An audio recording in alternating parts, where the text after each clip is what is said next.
Hello students, आज का हमारा टॉपिक है न्यूक्लियस। स्टूडेंट्स, जैसा कि हम जानते हैं न्यूक्लियस से लगभग सभी यूकैरियोटिक के सेल में प्रेजेंट होता है। यूकैरियोटिक और प्रोकैरियोटिक सेल के बारे में आप जानते हैं कि अगर वेल डेवलप्ड न्यूक्लियस प्रेजेंट है तो उसको हम कहेंगे यूकैरियोटिक, और अगर वेल डेवलप्ड न्यूक्लियस नहीं है तो उसको हम कहेंगे प्रोकैरियोटिक सेल। तो लगभग सभी प्रोकैरियोटिक सेल में न्यूक्लियस प्रेजेंट होता है। कुछ एक्सेप्शन आते हैं, जैसा कि ह्यूमन आरबीसी है, उस पर न्यूक्लियस एब्सेंट होता है मैच्योर आरबीसी में। इसके अलावा प्लांट के अंदर फ्लोएम का एक पार्ट होता है जिसको बोलते हैं सिव ट्यूब। सिव ट्यूब में भी न्यूक्लियस एब्सेंट होता है। विदाउट न्यूक्लियस की ये सेल्स होती है। तो न्यूक्लियस से एक सेल का कंट्रोलिंग पावर होता है। सभी जो इन्फॉर्मेशंस होती है वो इसी से जनरेट होती है, और सेल की सभी मेटाबॉलिक एक्टिविटी को न्यूक्लियस ही कंट्रोल करता है। तो हम इसके नोट्स के थ्रू अगर चलते हैं तो nucleus absent in prokaryotic cell में न्यूक्लियस एब्सेंट होता है। इसके अलावा it's present in all eukaryotic cells. लगभग सभी यूकैरियोटिक सेल में न्यूक्लियस प्रेजेंट होता है। कुछ एक्सेप्शन आते हैं, जैसे एक्सेप्शन दे रखा है इसमें मेमेलियन मतलब स्तनधारी, मेमेलियन आरबीसी, स्क्लेरेनकाइमा, ये एक स्पेशल टाइप का टिश्यू होता है। प्लांट सेल्स तो कुछ जो स्क्लेरेनकाइमेटिक सेल्स होती है उनमें भी न्यूक्लियस एब्सेंट होती है। ये सिव ट्यूब, जैसे कि हमने आपको बताया था, सिव ट्यूब है। इसके अलावा फ्लोएम, इसके अलावा ट्रैकिड्स है, tracheids and vessels of xylem की कुछ प्लांट्स में जाइलम की ट्रैकिड्स और वेसल्स में भी न्यूक्लियस एब्सेंट होता है। जहाँ पर आगे दे रखा है जनरली सेंट्रिक का मतलब होता है बीच में। तो स्टूडेंट्स यहाँ पर हम देखते हैं प्लांट और एनिमल सेल में अगर हम डिफरेंस करें तो इसको हम एक डायग्राम के थ्रू देख सकते हैं। यहाँ पर ये डायग्राम है। यहाँ पर हम इस डायग्राम को देखें तो ये प्लांट सेल का डायग्राम है। प्लांट सेल के डायग्राम में हम यहाँ पर एक सेंट्रल वैक्यूल आपको दिख रही है। यहाँ पर ये बीच में एक सेंट्रल वैक्यूल है, और इसी सेंट्रल वैक्यूल की प्रेजेंस के कारण यहाँ पर ये थोड़ा सा साइड में अरेंज होता है इसका न्यूक्लियस, जबकि एनिमल सेल में सेंट्रल वैक्यूल नहीं होती है। यहाँ पर आप देख सकते हैं ये एक सेंट्रल वैक्यूल है, और इसी सेंट्रल वैक्यूल के कारण ये सेंट्रल वैक्यूल इस प्लांट सेल का मैक्सिमम पार्ट कवर कर लेती है, तो इसलिए इसका न्यूक्लियस साइड में अरेंज्ड होता है। जबकि अगर हम एनिमल सेल की बात करें तो एनिमल सेल में ऐसा नहीं है। एनिमल सेल में देखें यहाँ पर न्यूक्लियस लगभग बीच के अंदर प्रेजेंट है। तो ये एक लोकेशन किसके बेस पर, तो ये एक डिफरेंस भी बनता है कि प्लांट सेल में न्यूक्लियस साइड पे अरेंज होता है, जबकि एनिमल सेल में न्यूक्लियस लगभग बीच में अरेंज होता है। अब इसका अगर देखें किस स्ट्रक्चर न्यूक्लियस का, तो 4 कंपोनेंट होते हैं इसके। 4 कंपोनेंट हम इसको डायग्राम के थ्रू देख सकते हैं। एक कंपोनेंट होता है इसका न्यूक्लियर एनवलप, या हम इसको बोल सकते हैं न्यूक्लियर मेम्ब्रेन। ये आपको डायग्राम में दिख रही है, ये न्यूक्लियर मेम्ब्रेन है, और ये डबल मेम्ब्रेन होती है। एक ये मेम्ब्रेन है और दूसरी ये वाली मेम्ब्रेन है।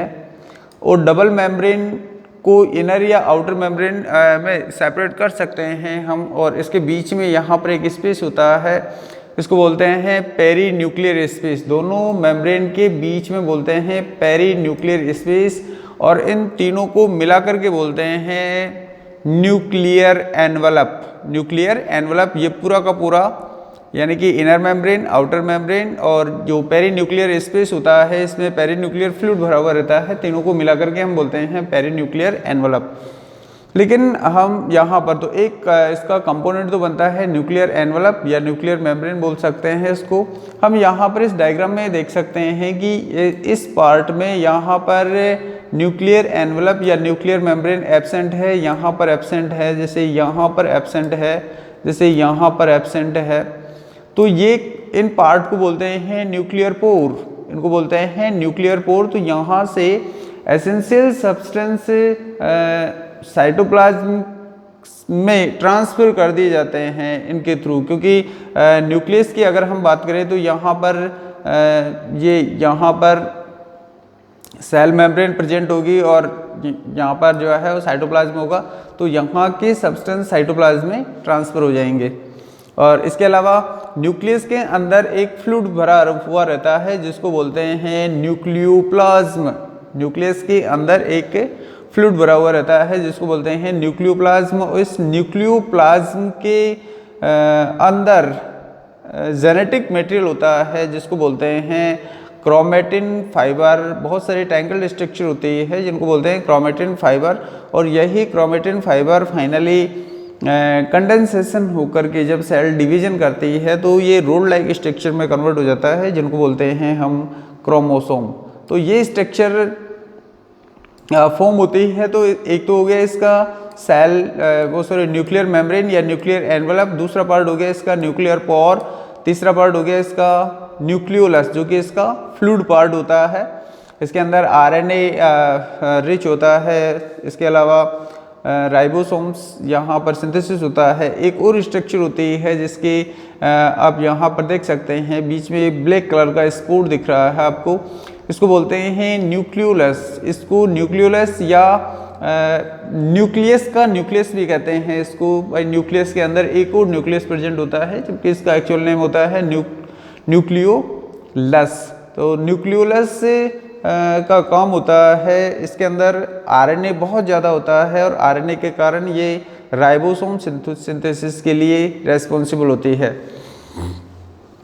तो स्टूडेंट्स है यहाँ पर अदर इसमें लेबलिंग और दे रखी है कि जैसे मान लिया इसमें हेट्रोक्रोमेटिन है, यूक्रोमेटिन है। ये है क्या?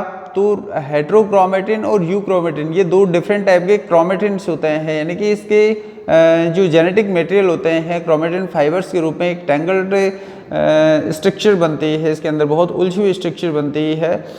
तो ये दो टाइप के होते हैं, एक होता है हेट्रोक्रोमेटिन और एक होता है यूक्रोमेटिन। तो ये दोनों डेंसिटी के बेस पर और इनके स्टेन करते हैं, इनको कलर प्रोवाइड करवाते हैं, तो उसके बेसिस पर ये दो डिफरेंट टाइप के होते हैं। क्योंकि जो यूक्रोमेटिन होते हैं वो आपस में बहुत ज़्यादा गाढ़े बंधे होते हैं जबकि हेट्रोक्रोमेटिन ढीले बंधे होते हैं और ये स्टेन बहुत कम होते हैं। तो आगे हम वन बाय वन इनकी अगर स्टडी करें तो न्यूक्लियर मेम्ब्रेन और इसका दूसरा नाम जो है वो है कैरियोथिका, एक ही नाम है, दोनों एक ही बात है। न्यूक्लियर मेम्ब्रेन ले सकते हैं, न्यूक्लियर एनवेलप ले सकते हैं, या फिर अपन बोल सकते हैं इसको कैरियोथिका। तो it is thin elastic semi permeable membrane होती है, दो लेयर में प्रेजेंट होती है और दो लेयर में प्रेजेंट होती है and nuclear SAP around the nuclear SAP. Nuclear SAP का मतलब न्यूक्लियोप्लाज्म, अभी हमने वर्ड बताया था, इसको न्यूक्लियर सैप भी कहते हैं। इट इज़ पोरस, ये हमने बता दिया आपको कि पोरस होती है, इसके अंदर कुछ जगह न्यूक्लियर मेम्ब्रेन एब्सेंट होती है जिनको हम न्यूक्लियर पोर बोलते हैं। सेमी परमिएबल होती है। Outer membrane is striated with ribosome. यहाँ पर हम एक बार फिर से डायग्राम के ऊपर आते हैं। स्टूडेंट न्यूक्लियस से अटैच होती है एंडोप्लाज्मिक रेटिकुलम। ये जो हम डायग्राम देख सकते हैं यहाँ पर, ये एंडोप्लाज्मिक रेटिकुलम का होता है और एंडोप्लाज्मिक रेटिकुलम का काम होता है ये सेल के अंदर एंडोस्केलेटन बनाती है, सेल का अंत कंकाल बनाती है, ढांचा बनाती है। तो इन एंडोप्लाज्मिक रेटिकुलम दो टाइप की होती है, यानी कि न्यूक्लियस की ओर जो एंडोप्लाज्मिक रेटिकुलम होती है वो रफ एंडोप्लाज्मिक रेटिकुलम होती है, उसके ऊपर राइबोसोम्स लगे होते हैं। यहाँ पर हम देख सकते हैं ये राइबोसोम्स लगे होते हैं। राइबोसोम का काम होता है protein synthesis, means protein synthesis ribosome की सरफेस के ऊपर ही होता है।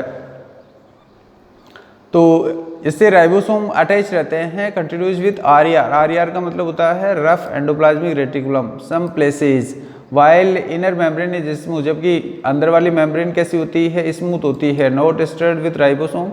ए पेरीन्यूक्लियर स्पेस प्रेजेंट रहता है, हमने अभी इसके बारे में डिस्कस भी कर लिया। और इसके अंदर एक फ्लूइड भरा हुआ रहता है जिसको हम बोलते हैं पेरीन्यूक्लियर फ्लूइड। आगे चलते हैं हम इसके फंक्शन के बारे में। तो फंक्शन में जैसे हमने बताया न्यूक्लियर सैप और न्यूक्लियोप्लाज्म से न्यूक्लियर पोर के थ्रू एक्सचेंज होते हैं मटेरियल्स, किसमें? राइबोसोम से न्यूक्लियोप्लाज्म से साइटोप्लाज्म में और साइटोप्लाज्म में न्यूक्लियोप्लाज्म में। तो किस तरह के सब्सटेंस यहाँ पर एक्सचेंज हो सकते हैं? जैसे मिनरल्स है इसके अलावा राइबोसोम सब यूनिट्स है। राइबोसोम की 2 यूनिट होती है स्टूडेंट्स, जो कि प्रोकैरियोटिक में 70S राइबोसोम होता है, इसकी 30S और 50S 2 सब यूनिट होती है, जबकि यूकैरियोटिक में 80S राइबोसोम्स होते हैं जिनमें 60S और 40S 2 सब यूनिट होती है। RNAs ये राइबोज न्यूक्लिक एसिड होते हैं। Proteins between nucleoplasm to cytoplasm में एक्सचेंज होता है दोनों का। इसके बाद में दूसरा पॉइंट आता है न्यूक्लियोप्लाज्म, जैसे कि हमने डिस्कस किया था डायग्राम के ऊपर। न्यूक्लियर सैप और कैरियोलिम्ब ये तीनों नाम हैं न्यूक्लियो प्लाज्म के। ये एक फ्लूइड पार्ट होता है जो कि सेमी फ्लूइड होता है, ट्रांसपेरेंट होता है, कोलोइडल होता है, ठीक है। Nucleoli and chromatin fibre are present. तो इसके अंदर न्यूक्लियोलाई ये एक प्लूरल होता है न्यूक्लियोलाई का, वैसे इसका सिंगुलर होता है न्यूक्लियोलस, जो हमने डायग्राम में न्यूक्लियस इन न्यूक्लियस के द्वारा इंडिकेट किया था। तो इसका काम होता है it act nuclear skeleton, nucleus का कंकाल बनाती है। So determine shape of nucleus, nucleus का शेप डिटरमाइन करती है। And form spindle protein, spindle protein का फॉर्मेशन करती है। स्पेंडल प्रोटीन से सेल डिवीजन के समय फाइबर्स बनाने में हेल्प करते हैं। It is also site of synthesis of DNA। इसमें न्यूक्लियो प्लाज्म में DNA सिंथेसिस होता है, RNA सिंथेसिस होता है। इसके अलावा राइबोसोम की सब यूनिट बनती है जो कि प्रोटीन सिंथेसिस के समय आपस में जुड़ जाती है। तीसरा पार्ट आता है इसमें न्यूक्लियोलस, जैसा कि हमने पहले डिस्कस किया है। It is dense spherical naked membraneless, इसके ऊपर कोई मेम्ब्रेन नहीं होते हैं। And darkly stand structure and site of formation of store house of RNA का स्टोर हाउस होता है। RNA इसमें बहुत ज़्यादा मात्रा में प्रेजेंट होता है और इसलिए ये राइबोसोम सिंथेसिस में हेल्प करती है। आगे चलते हैं न्यूक्लियर क्रोमेटिन। तो न्यूक्लियर क्रोमेटिन ये इंपॉर्टेंट पार्ट है स्टूडेंट। न्यूक्लियर क्रोमेटिन ये क्रोमेटिन नेटवर्क होता है जो न्यूक्लियोप्लाज्म में प्रेजेंट रहता है। ये डार्कली होता है, स्ट्रैंड होता है। स्ट्रैंड का मतलब इसमें एसिटोकार्बन एक स्ट्रैंड होता है जिससे हम इसको क्लोर प्रोवाइड करवाते हैं। Network and long fine threads called chromatin fibre, ये क्रोमेटिन फाइबर होते हैं और ये क्रोमेटिन फाइबर आपस में क्रोमेटिन एक बहुत बड़ा नेटवर्क बनाते हैं जिसको क्रोमेटिन नेटवर्क कहते हैं। Which during cell division, important point है during cell division. Cell division का मतलब जब सेल डिवीजन करती है, एक सेल 2 सेल में कन्वर्ट होती है, तब इनका जो क्रोमेटिन फाइबर है इनका कंडेंसेशन होता है, ठीक है, बाय द डिहाइड्रेशन के थ्रू एंड स्पाइरलिंग, इनमें कॉइलिंग होने लगती है और specific number of rods called, एक रोड लाइक स्ट्रक्चर में कन्वर्ट हो जाते हैं जिनको हम बोलते हैं क्रोमोसोम। इस क्रोमोसोम के ऊपर बहुत सारी स्ट्रक्चर होती है जो कि हेरिडिटी की यूनिट मानी जाती है, उनको कहते हैं जीन्स। और ये जीन से ही जेनेटिक इन्फॉर्मेशन को कलेक्ट करती है और नेक्स्ट जनरेशन में गैमेट के थ्रू ट्रांसफ़र होती है और नेक्स्ट जनरेशन में कैरेक्टर्स को डिसाइड करती है। जो क्रोमोसोम टर्म है, ये क्रोमोसोम नाम दिया गया है, ये किसके द्वारा दिया गया है ये भी आपको याद रखना है। वाल्डे ने ये नाम दिया था, जबकि क्रोमोसोम की जो डिस्कवरी हुई थी, सबसे पहले क्रोमोसोम को देखा था वो एक साइंटिस्ट था जिसका नाम था स्ट्रासबर्गर। तो स्टूडेंट्स न्यूक्लियस के ये डिफरेंट पार्ट हैं और इनकी स्टडी हमने 1 बाय 1 कर ली है। इसके अलावा हम आगे चलते हैं, ये कुछ पार्ट है chromosome, basic structure and number. Different type के क्रोमोसोम्स होते हैं। तो क्रोमोसोम की स्ट्रक्चर हमने क्रोमोसोम के बारे में हमने देखा कि न्यूक्लियोप्लाज्म के अंदर मिलने वाली क्रोमेटिन नेटवर्क जब सेल डिवीजन करती है तो वो एक कंडेंसेशन के थ्रू रोड लाइक स्ट्रक्चर में कन्वर्ट हो जाती है और उसी को हम बोलते हैं क्रोमोसोम्स। तो ये chromosome consist of 2 identical and spirally coiled thread called sister chromatid, यानी कि एक क्रोमोसोम के अंदर 2 स्पाइरली कॉइल्ड सिस्टर क्रोमेटिड से ये जुड़ा हुआ रहता है। यहाँ पर हम देख सकते हैं ये इसमें 2 सिस्टर क्रोमेटिड है, एक क्रोमेटिड यह है, एक क्रोमेटिड यह है, एक क्रोमेटिड यह है, एक क्रोमेटिड यह है, एक क्रोमेटिड यह है।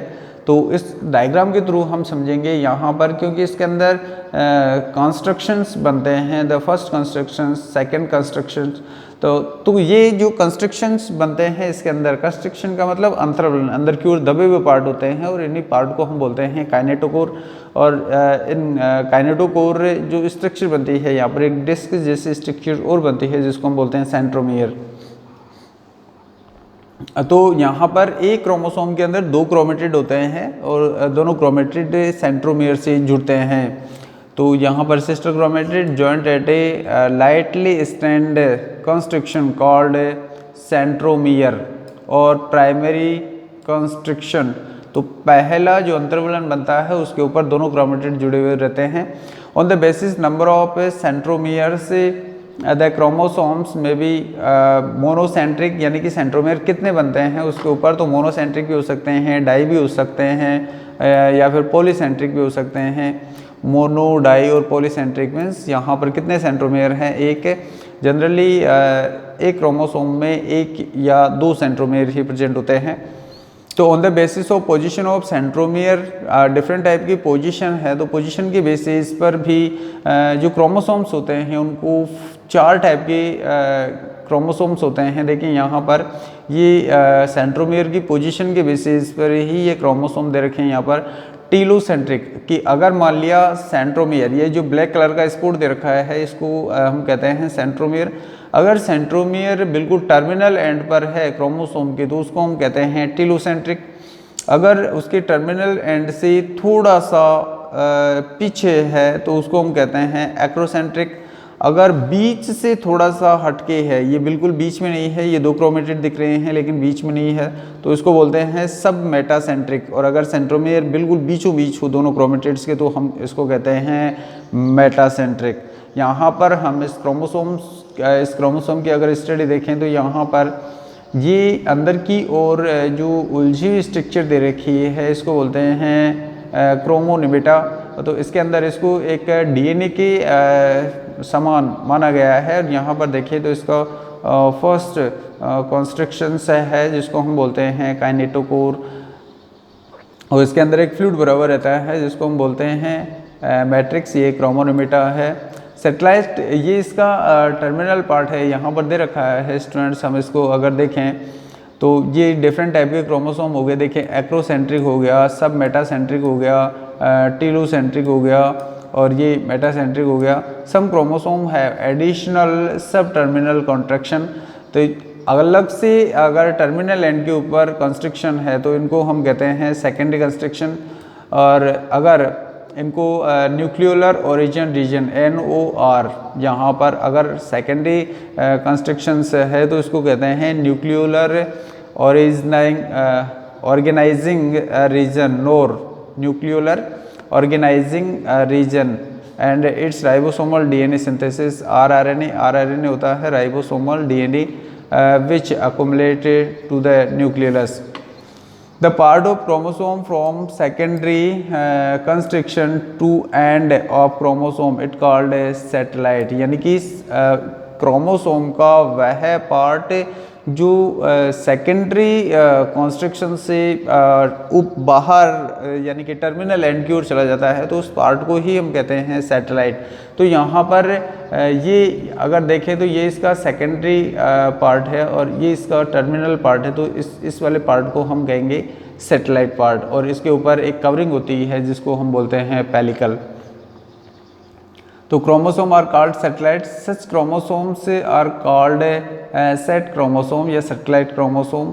2 chromatids are present in matrix and are surrounded by a covering called pellicle. तो इसकी जो कवरिंग होती है क्रोमोसोम की उसको हम कहते हैं pellicle. Chemically each chromatid of chromosome is formed DNA and protein. तो हर क्रोमोसोम DNA और प्रोटीन के बनते हैं, स्पेशली हिस्टोन प्रोटीन होती है। तो यानी कि DNA जो होता है न्यूक्लिक एसिड होता है, डीऑक्सीराइबो न्यूक्लिक एसिड, और प्रोटीन, तो दोनों को मिला करके हम बोलते हैं न्यूक्लियोप्रोटीन। तो क्रोमोसोम्स न्यूक्लियोप्रोटीन के बने होते हैं। तो स्टूडेंट्स अगर हम आगे डिस्कस करें कि डिफरेंट ऑर्गेनिज्म में नंबर ऑफ क्रोमोसोम की अगर अपन बात करें तो हर स्पीसीज का नंबर ऑफ क्रोमोसोम फिक्स होता है और वही है क्रोमोसोम हमेशा पेयर में प्रेजेंट होते हैं हर स्पीसीज में, और अगर क्रोमोसोम पेयर में प्रेजेंट है तो उस कंडीशन को हम बोलते हैं डिप्लॉयड, और अगर अनपेयर्ड होते हैं तो उसको हम बोलते हैं हैप्लॉयड। तो पेयर्ड क्रोमोसोम स्पीसीज में है, लेकिन जितने भी गैमेट्स बनते हैं गैमेट हमेशा हैप्लॉयड होते हैं। तो इसमें देखते हैं number of chromosome in species specific but various from species to species among the animals it have 2 in ascaris मेगा लूसो मेगा लोसेफेला। ये मिनिमम क्रोमोसोम होते हैं जो एस्केरिस की एक स्पीसीज है।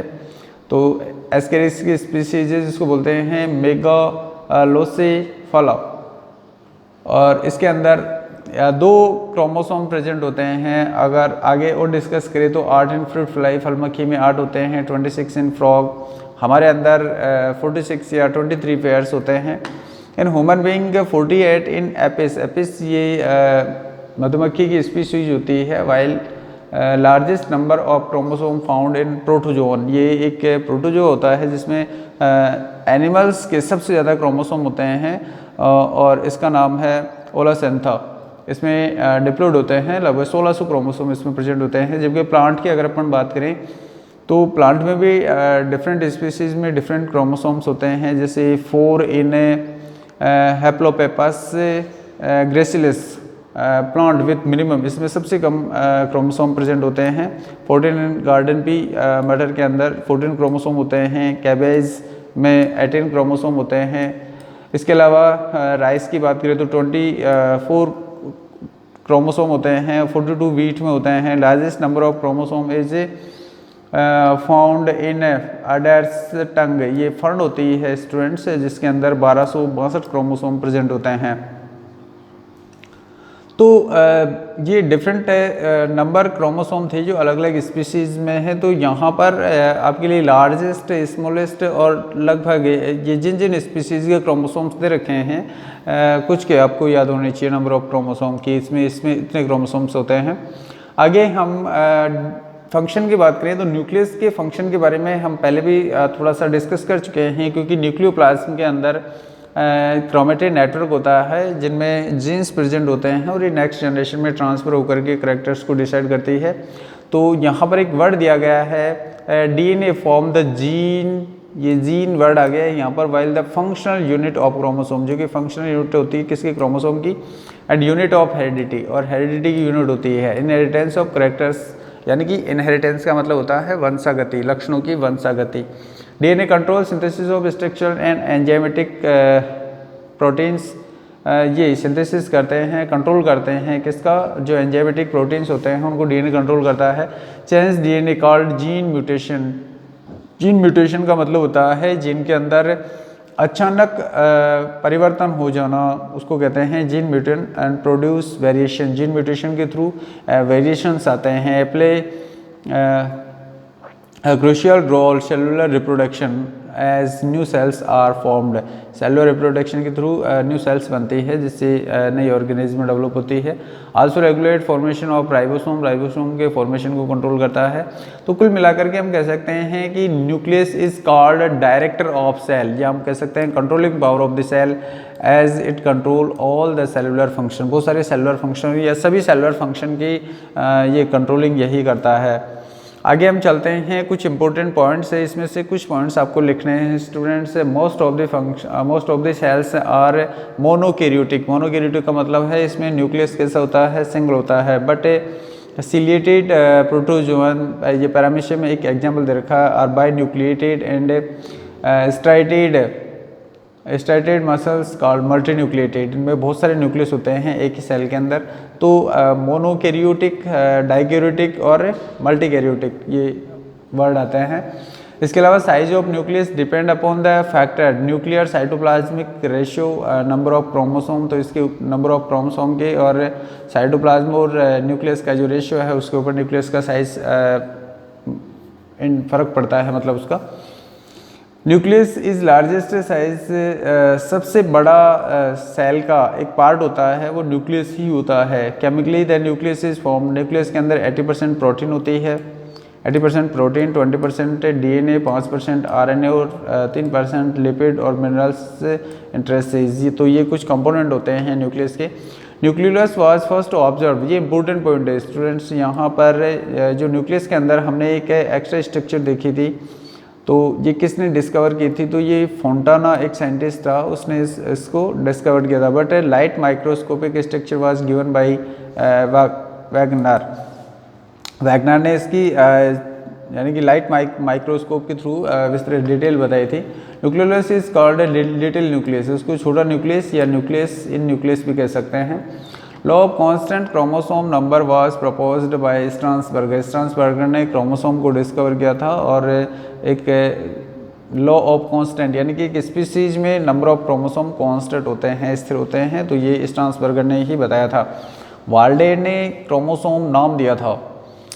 इसके अलावा chromosome are stand by basic stand, ये इंपॉर्टेंट पॉइंट है स्टूडेंट्स, ये हम पहले वीडियो में बता भी चुके हैं कि क्रोमोसोम से एसिडोकार्बन द्वारा स्टैंड होते हैं और एसिड फ्यूजन होता है जिसको फ्यूल्जिन स्टैंड कहते हैं। मैं सिंपल वर्ड एसिडोकार्बन है, तो एसिडोकार्बन आप याद रखें। The term chromosome was coined by Waldeyer, Waldeyer ने टर्म दिया था। सेल विथ 2 सेट क्रोमोसोम, हाँ अगर क्रोमोसोम का सेट है तो उसको हम कहेंगे डिप्लॉइड, और अगर सेट में नहीं है, केवल सिंगल क्रोमोसोम है या विदाउट सेट के हैं, तो उसको हम कहते हैं हैप्लॉइड। और एन टू एन मतलब डिप्लॉइड, एन मतलब हैप्लॉइड। गेमेट्स हमेशा हैप्लॉइड होते हैं। Diploid cell of human 46 chromosome, 23 pair, out of which 1 pair of chromosome is called sex chromosome. Yes, student सभी जो स्पीसीज हैं उनके अंदर जितने भी क्रोमोसोम हैं उनमें से 1 पेयर ऑफ क्रोमोसोम से वो कहलाते हैं सेक्स क्रोमोसोम, और बाकी जो बचे हुए क्रोमोसोम हैं उनको कहते हैं ऑटोसोम्स। जैसे हमारे अंदर 2 क्रोमोसोम होते हैं एक्स और वाई, जो कि मेल में तो एक्स वाई और फीमेल में x x, means 2 chromosome sex chromosome होते हैं, और बाकी सभी क्रोमोसोम से मेल और फीमेल में सेम होते हैं और उनको बोलते हैं ऑटोसोम्स। ये गैमेट्स, स्पर्म एंड ओवा ऑलवेज हैप्लॉइड, ये हैप्लॉइड होते हैं। इसके अलावा ईच क्रोमेटिड इज फॉर्म 2 और 4 और 8 थ्रेड लाइक क्रोमोनिमेटा। ये जो क्रोमेटिड्स होते हैं उनमें 2, 4 या 8 क्रोमोनिमेटा होते हैं जो कि एक डीएनए जैसे स्ट्रक्चर बनती है। Each chromonemata is a protein coated DNA standard. Functional unit of chromonemata are nucleosomes, ये न्यूक्लियोसोम में क्रोमोनिमेटा की फंक्शनल यूनिट होती है। इसके अलावा functional chromatin is called euchromatin, ये फंक्शनल होता है, और while non functional chromatin is called heterochromatin. इनको हमने स्टेन के बेस पे बताया था, भाई यूक्रोमेटिन गाढ़े बंधे होते हैं और ये इजीली स्टेन हो जाते हैं, जबकि हेट्रोक्रोमेटिन आपस में ढीले बंधे होते हैं और ये स्टेन भी नहीं हो पाते। तो स्टूडेंट्स आज के इस वीडियो में इतना ही है। आगे नेक्स्ट वीडियो में हम स्टडी करेंगे साइटोप्लाज्म, और साइटोप्लाज्म में बहुत सारे लिविंग कंपोनेंट्स आते हैं जिनको हम कहते हैं सेल ऑर्गेनेल्स। तो उन सेल ऑर्गेनेल्स के 1 बाय 1 स्टडी करेंगे। थैंक्स।